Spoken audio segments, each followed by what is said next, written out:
नील नायरा तमे दी जण काली पई होमवर्क पूरा करी देला? नहीं मम्मी। काहेकि तमे माने एबे जे होमवर्क पूरा काहेकि करिन?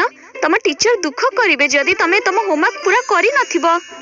मम्मी टीचर कहचंती जे आजिठु 10 दिन पर्यंत स्कूल आसीबा दरकार नाही।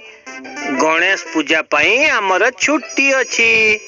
ओ हां मु भूली गली केमिति सब स्कूल गणेश चतुर्थी पई बंद रहिबो। गणेश चतुर्थी कोन अटे? नायरा गणेश चतुर्थी एक उत्सव अटे जेउथिरे गणेश भगवान को पुनर्जन्म को पालन करा जाए। मम्मी कौन भगवान गणेश सेही ठाकुर अटंती जहाँकर मुंड हाथी परी आ जहाँक लंबा सुंड अछि आ बड़ बड़ कान अछि?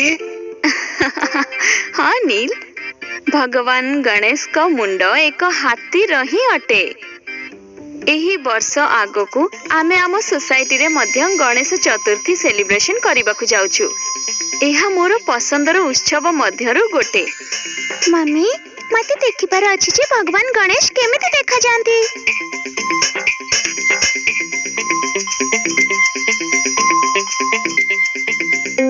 देखा नायरा एमिति देखा जांती भगवान गणेश।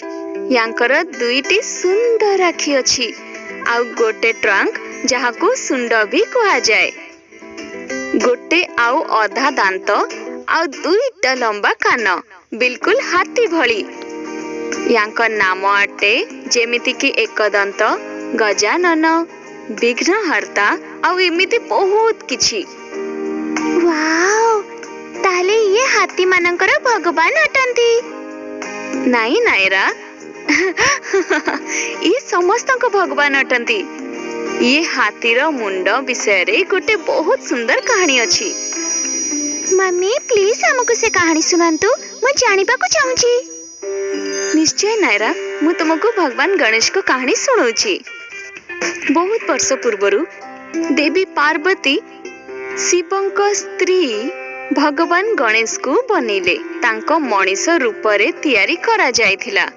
पूरा आम भलिया से हलदीर अटारे तांको मूर्ति तयारी कले जहाको सीए निज शरीर रु बाहर करथिले। जेतेबेले से गाधौथिले आउ ताकू जीवन दान देदेले।